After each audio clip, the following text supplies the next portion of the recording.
Welcome to Ask Dr. Mingle, the Q&A series from Mingle Health where we take your questions about quality programs and the transition to value-based care. I'm Kyle Breckel. I'm a digital marketing specialist at Mingle Health, and I'll be hosting this episode along with Dr. Dan Mingle, founder and executive chairman of Mingle Health. Good morning, Dr. Mingle. Good morning, Kyle, and good day to all of you tuning in. It's great to see you again. I am Dr. Dan Mingle. I'm here to answer your questions to the best of my ability. Before we start today, I want to invite you to send us your questions for Dr. Mingle. You can leave your questions in a comment on LinkedIn or YouTube, or you can email them directly to us at hello@minglehealth.com. Our first question today is from Tiffany, and Tiffany asks, I know you've been working with practices for nearly a decade to report MIPS and PQRS. What have practices found to be the biggest challenges using eCQMs from their EMR to report quality? Thanks, Tiffany. Great question. I think the main problem with eCQMs is the rigidity of the process. Second problem, I think, is expense. It tends to be an expensive way to go. Of course, that's highly dependent on the specific EMR and their pricing policies for the eCQM process.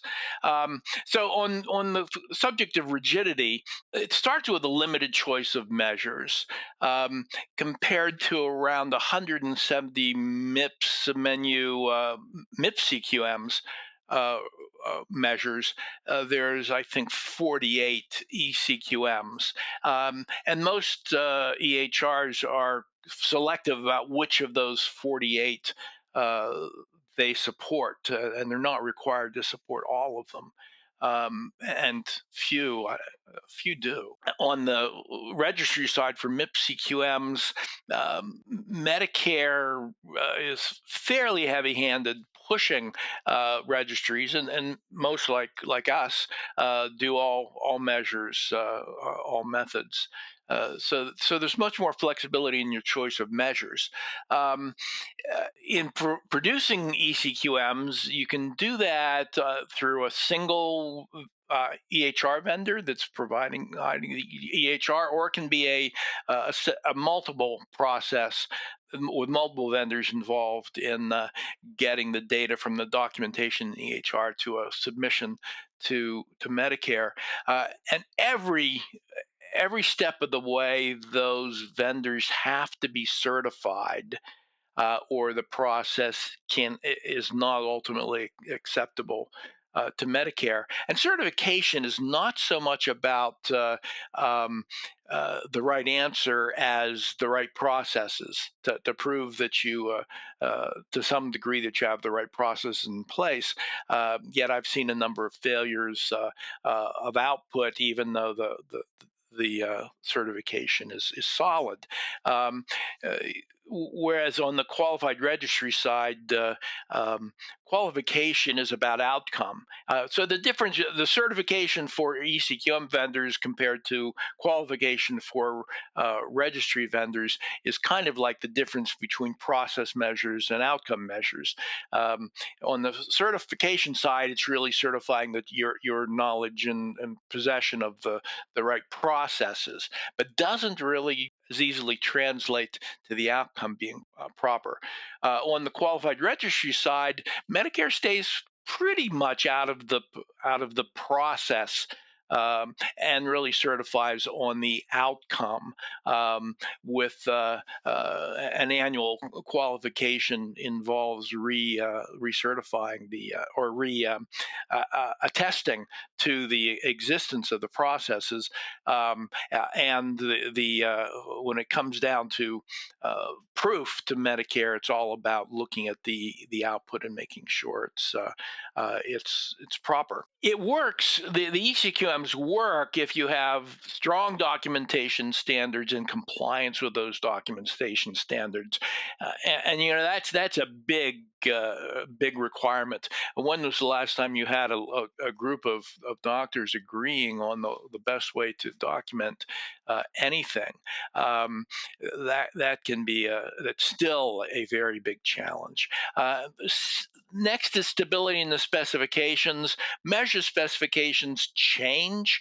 Medicare tends to be a little more reliable or stable in the eCQM specifications than in the MIPS eCQM specifications, but still, most qualified registries can turn on a dime. And when Medicare says one day that as of tomorrow, you have to change this logic, most of us can generally rise to that challenge.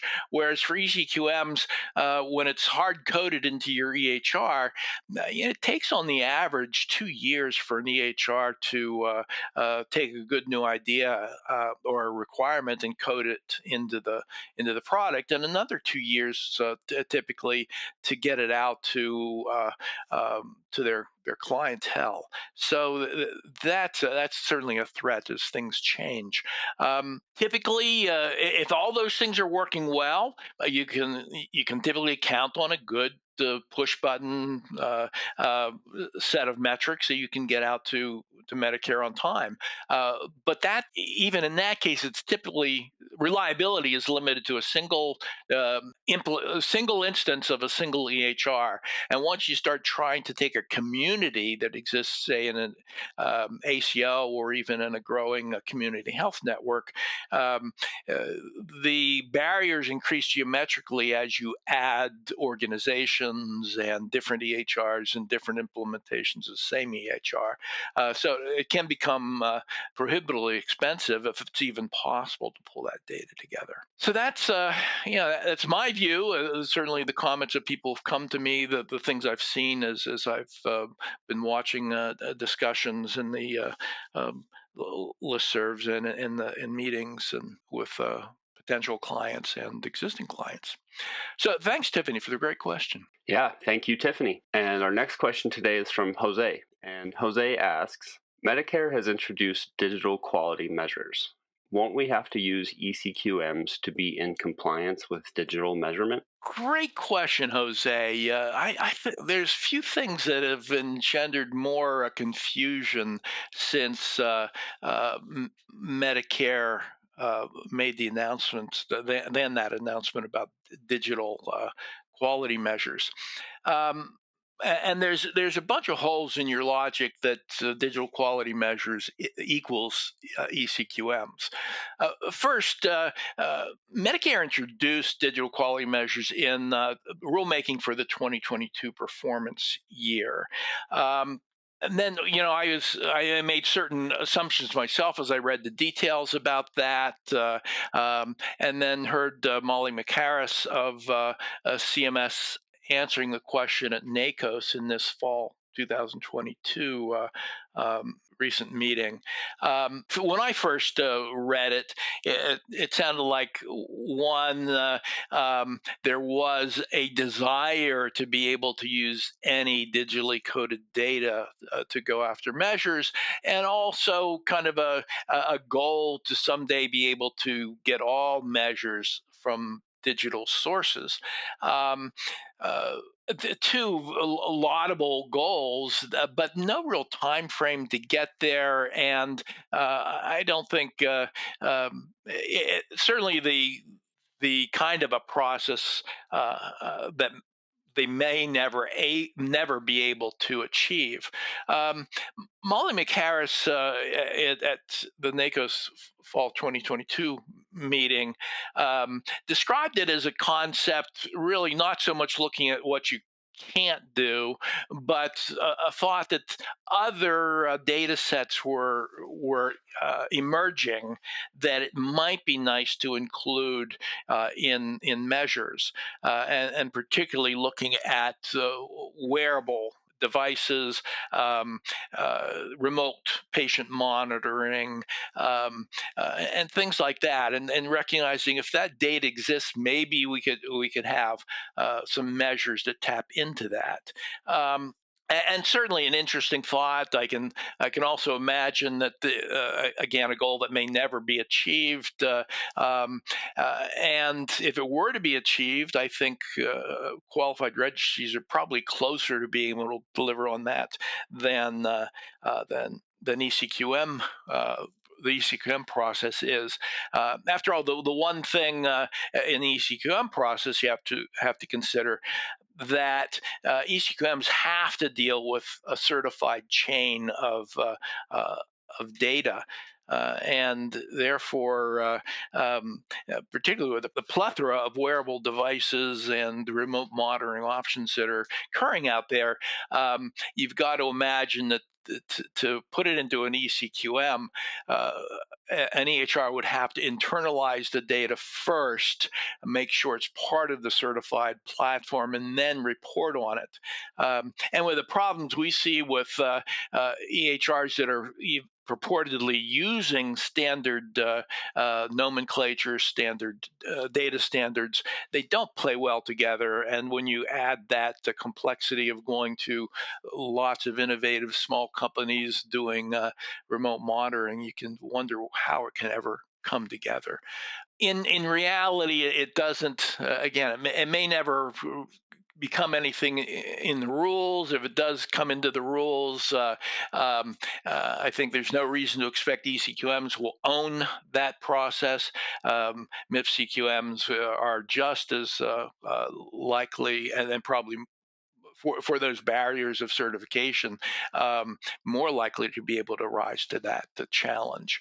I wonder now. Malik McHarris didn't bring this up, that Medicare is actually moving toward an all digital requirement, or hoping someday to get to an all digital requirement. And I've seen that through the years as part of their strategy statements. Again, I'm not sure if they'll ever be able to deliver on it, but I do see the possibility that that's in the concept of digital quality measures. But again, there's no reason to think that's the sole that leaves you with eCQMs as a sole source. In fact, in the rigidity of eCQMs, eCQMs can only use digital data that's in their EHRs, not even all the digital data, as we've discussed. Whereas the typical qualified registries are using the same digital EHR data that ECQMs are using, plus others. If Medicare suddenly says I can't use certain manually sourced data sources, non-certified sources, it just makes my job easier as a qualified registry. That is, we don't have to use to accommodate as many different data sources as we do now. So I think I would expect any good eCQM or registry vendor to keep up with those certification standards and do whatever's required in terms of certification or qualification to keep using that and to keep serving you. So, Jose, with great confidence, I'd suggest you can continue using your qualified registry or your eCQMs in the face of this undefinable, or this pie in the sky concept of digital quality measures. Thanks for the great question, Jose. I hope I've been able to bring a little bit of illumination to the subject. Our next question today is from Karen. And Karen asks, we are joining a newly formed MSSP ACO. The ACO leadership is saying that they're not concerned about the quality scores, and that's something that our practice is working hard to improve this year. Should we not be concerned about quality scores? Karen, great question, and you're half right. Uh, Keep working on your scores; it's important, and don't be concerned that in this first year of your ACO, there's the leadership is saying they're not concerned about scores. What's happening is in the first year of participation for a new Medicare Shared Savings Plan program ACO, quality reporting is pay for reporting. So the scores don't matter as long as you're able to get your data in. Then you meet the quality performance standard for ACOs in that first year, and are able to share in your shared savings or avoid the full weight of shared losses. Although in the first year you're typically don't have shared losses. Few organizations join an ACO with a downside risk Um, so for that first year, it is true that the scores don't make sense. But in years following, every year after that first year, you're going to have to meet the numerical standards to be able to earn shared savings. So the work you're doing on scores is important, and it's important to be doing it now. You can't start when it's going to count, or you're going to be behind. So I think your work on scores puts you in great shape for second year and beyond in the MSSP ACO for participation. So keep it up, Karen, and don't worry that they're not worried that your leadership isn't worried about your scores this year. They will be next. Great question, Karen. And our final question today is from Mary Ellen. And Mary Ellen asks, what can we expect in 2023 to 2025 if we're part of an MSSP ACO that is using web interface? Great question, Mary Ellen. And obviously, you're thinking about the APM performance pathway, the APP, that is now in place and is now kind of holds the quality measurement standards for MSSP ACOs. In these next couple of years, keep web interface temporarily as an option to produce quality measures. So if you're doing web interface, there's 10 measures that you're required to get from. Most people use chart abstraction to get that data from their EHRs. Once the web interface sunsets for the 2025 performance year, then you can produce there's three measures you can produce either with eCQMs or MIPS CQMs. So if you're staying with web interface in 2023 and 2024, things won't look much different to you than they always have. Each January, when the ACO gets its patient list from Medicare, you in turn will get a list of the patients that are yours, and you'll pull the charts and score the measures and contribute your performance spreadsheet to the ACO to combine into the total submission. Now, behind that, there are some things you may experience. The quality performance standard is staying at 30% for 2023, but in 2024, that performance standard goes up to 40%. So that may reduce your chances of your ACO collecting on their shared savings or protecting from the full shared losses if they don't reach that measurement. Medicare estimates that about 40% of practices will have difficulty hitting the new standard when it's in place in 2024. And of course, if you're doing the web interface, it'll be applied in the standard way, which is the 40%, 30% in 2023, 40% in 2024. Represents the aggregate score across all the quality measures, the 10 web interface measures, the two administrative claims measures that Medicare calculates, and the CAPS survey score that's required. Now, people who move early to eCQMs or MIPS CQMs, that is before web interface finally sunsets in its expected year for the 2025 performance year, those get a break on the performance standard. Instead of your aggregate score having to be 30% for 2023 or 40% for 2024, only one of your measures has to hit that 40% or 30% goal, with one additional outcome measure being at least 10%. Now, of course, you can score higher than that on all your measures, but it really means that you've got a break, and you don't have to have your scores as high as across the board as the web interface people do. So I think there's lots of reason to change early, but if you're staying in the web interface, you really shouldn't notice much different in your day-to-day work and even your year-end quality reporting work than it's been right along until you actually make that change to the eCQMs or MIPS CQMs. Thank you, Mary Ellen. And thank you as well to Jose, Karen, Tiffany. If you have a question for Dr. Mingle, please leave it in a comment on LinkedIn or YouTube, or you can send us an email at hello@minglehealth.com. And thank you, Dr. Mingle, for sharing your insight with us today. Thank you, Kyle, and thanks to all of you for your great questions. I want to be helpful and I want this to be useful to you. Don't hesitate to correct or supplement my answers. Share your experiences, ask your questions. We can be smarter together.